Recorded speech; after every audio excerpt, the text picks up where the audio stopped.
Hey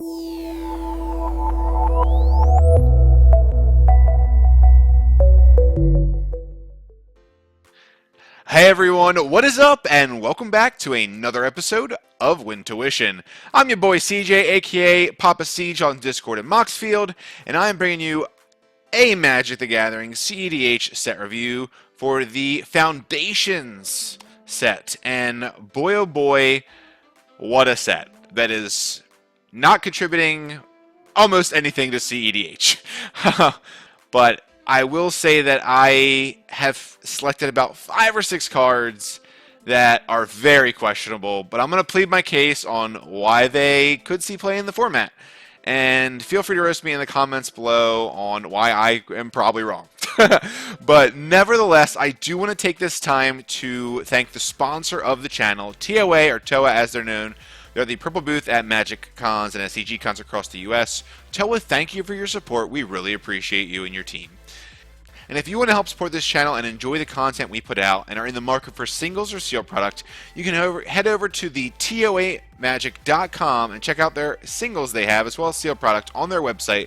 They have over 77,000 SKUs to choose from, and I'm sure they're going to have something you're looking for. So when you go to the checkout, use our promo code Wintuition and save some money on some Magic cards you're looking to buy, as well as supporting the channel in the process. It is a win-win.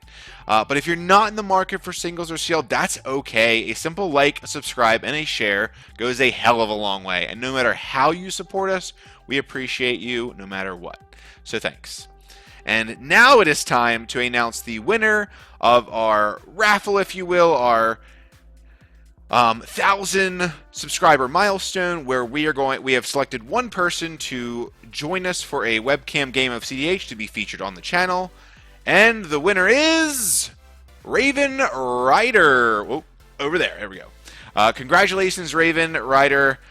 If you're seeing this, please reach us at our Discord, and we can orchestrate that which best meets your schedule. But nevertheless, congratulations, and we'll definitely be doing this again in the near future at our next milestone. So, congratulations, Raven. We're looking forward to your message. So without further ado, let's dive right in to this crazy, brief madness of a set review. So first up, the first card I have selected is, and I'm going to probably butcher a lot of these names, so I'm sorry for all of you dialect and language connoisseurs who can pronounce any word properly. Homunculus Horde. It is a 4-cost, 3 generic, and a blue creature homunculus. Whenever you draw your second card each turn, create a token that's a copy of this creature. So 2/2 stat line, not great by any means. 4 cost, pretty expensive in cEDH for nothing, immediate effect. But there are heuristics, there's mystics in the format. I don't know of any really go wide token strategies that utilize blue, besides like a Timna and Tana. Those are really the only thing where you're making a lot of tokens and kind of going wide. But maybe this could see play in a Timna Malcolm and being able to create more 2/2 blockers if Bowmaster leaves the meta, potentially. Because again, if you're relying on your Timna, you attack in, you make a copy of the Homunculus Horde. If you have Heuristic out, you could potentially make 3 more bodies to be attacking weak and applying pressure to the board. So not a terrible conversion rate if you have one of those out. It is very reliant on that though. But it's questionable, I know. But it's pretty cool. And I think in a very, very far distant future, this could see play. Yeah, I'm sticking to that. That's my case. Because again, you never know what they're going to print next from WotC. So that's my case for Homunculus Horde. Moving on to another questionable. That's the key word of today's episode, folks. Questionable. Card Kiora the Rising Tide. I will say she is not rising to the tide of cEDH anytime soon, but I think there's a janky combo that you could potentially do with this commander. So a flicker effect like Ghostly Flicker, and I believe it is the 4-cost wizard that allows you to copy it and essentially go infinite with that loop. So you'll be able to blink her. Being able to loot through your deck, drawing a, filtering for a grip of counter and a grip, I should say a grip of interaction, and then your Thoracle, and then stopping the loop, and then playing Thassa's Oracle with counter backup. But that's the only line I can see with this. Again, it is definitely not going to see play, probably, except in maybe a very budget brew of some, non-ever meta cEDH, but I could be wrong. Again, we don't know what they're going to be printing in the future. This card could just become the nuts. But yeah. So, hey. If Jeweled Lotus was still a card that was not banned, it's not a terrible card. You're able to get this out on turn 1. You're essentially drawing the 2 cards and discarding, so you're looting. You could fill up your graveyard if you're in a blue-black strategy. But again, I don't think... If anything, she's fallen in a blue-black... Esper maybe list in the 99, but I doubt you'll ever see her as a commander. So that's that is my super hot take. The water is boiling with this one. That's why she's rising, because the water's too hot on this card. Now this one I think I got right. I may be onto something here. So High Fae Trickster, a 4-cost, 3 generic and a blue, Fairy Wizard, Flash, Flying. You may cast spells as though they had Flash. Flash has been a very very relevant mechanic in cEDH. We just got the printing of Valley Floodcaller out of Bloomburrow, which is seeing a ton of play in a lot of decks. Kinnan, Tivit, all those different decks that are utilizing blue and utilizing, the Flash ability. Even some Grixis lists as well. While Valley Floodcaller is non-creature and 1 generic less, and it has utilization of, untapping and buffing or whatnot. I think it's, let me double check that. Valley Floodcaller, where are you, dog? So Valley Floodcaller, yeah, they get 1/1, and you get to untap them. So there is some shenanigans you can run with that. There's no additional bonus that you get from this. It is a 4/2 stat line, which it does die to a Bowmaster on ETB and a draw trigger. But I think it still has some legs. I know, again, 4 mana seems excessive, and you're not getting any other, any other bonus besides you get to play any spell as Flash. But I think it could see slots in some decks that are 2 to 1 color dependent. So I think it may see spots in certain decks, but your higher card quality where your 3 or 4 color decks not going to be seeing play at all. Maybe Talion, maybe Orvar. Orvar does run Spell Stutter Sprite, which is another fairy on the field, if you will, to be able to buff the amount of counter that they have to pay because of that Spell Stutter Sprite. But I don't know. So beautiful art. Let's just take a moment to admire this beautiful art. Reminds me of the Wilds of Eldraine Talion art, very reminiscent of that. So I like this card a lot. I'll probably be testing it in some decks. We'll see. Moving on to the black stuff. So I will say there's only a handful of black cards, aka I think 2. But this next card, is going to be a bomb in Casual Commander, hands down, a bonkers card. But Blasphemous Edict, 3 generic, 2 black, sorcery. You may pay a swamp or black rather than paying this spell's mana cost if there are 13 or more creatures on the battlefield. So it's a red black Blasphemous Act, but instead of dealing 13 damage to each creature, each player is sacrificing 13 creatures of their choice. So it is essentially clearing the board unless you have a more than 13 creatures on the board, which isn't going to happen in cEDH. So it's definitely going to clear the board. But the only downside is I don't think there is a world,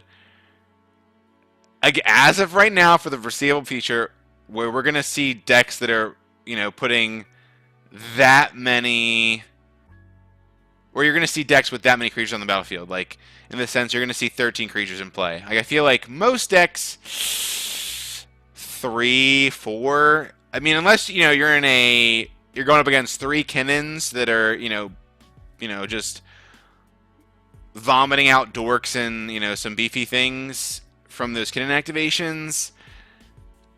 I don't think it's going to see play, but it's pretty damn strong. And again, we don't know what's going to be printed in the future. Like, I would have never thought this would be a card until I saw it. So expect the unexpected from WotC. And may I say, SpongeBob Secret Lair. Personally, as they say, not every Magic product is for you or the buyer. And that one's definitely not for me. I grew up on SpongeBob, but I do not want to be playing with a SpongeBob on the field. Like, I like my Magic IP, I like my, some universes beyond. And again, if you're a SpongeBob lover and cannot wait for that Secret Lair, eat your heart out, that's fine. But I can just envision a Mr. Krabs card that steals an artifact from you, and then he gives you a Krabby Patty food token. And yeah, that's the first thing that came to mind. I'm like, wow. Whew. Anyway, moving on from that tangent.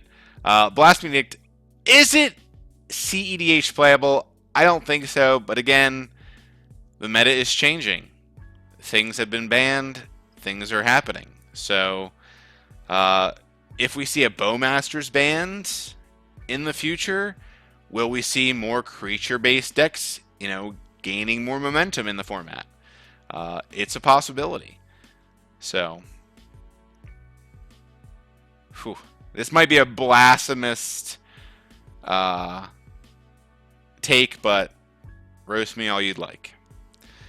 One card that I'm really excited about, and for both casual and I would, competitive, I would love to see a mono black control like Boa Constrictor list, where you're really reducing your opponent's card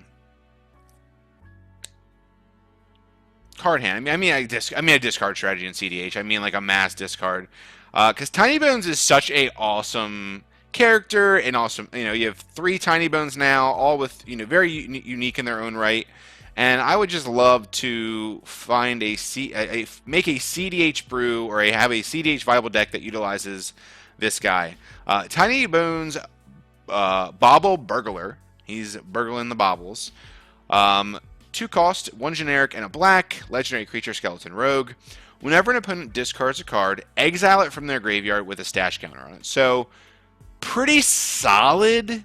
Again, they have to discard, and we only have 1 wheel effect that is Dark Deal, which is a 3-cost wheel in black. So, if they're discarding cards because they have a full grip, we do get some graveyard exile. So I wouldn't call it a Dolphy in the command zone because it has to be discarded rather than if it's hitting the yard. So it's like a pseudo Dolphy.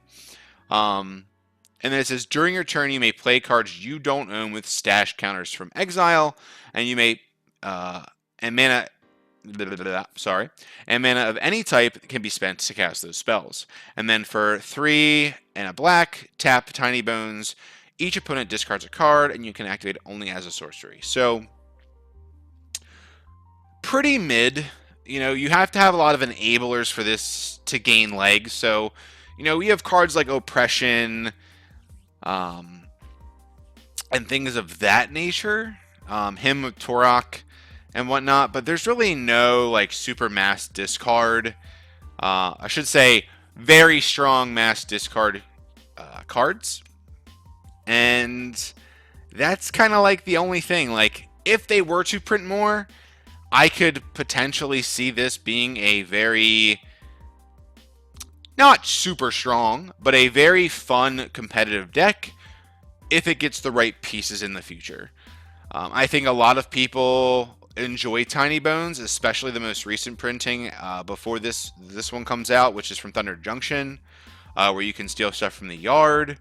And then you have the OG Tiny Bones, which is, draw a card when it's discarded. So it's pretty strong.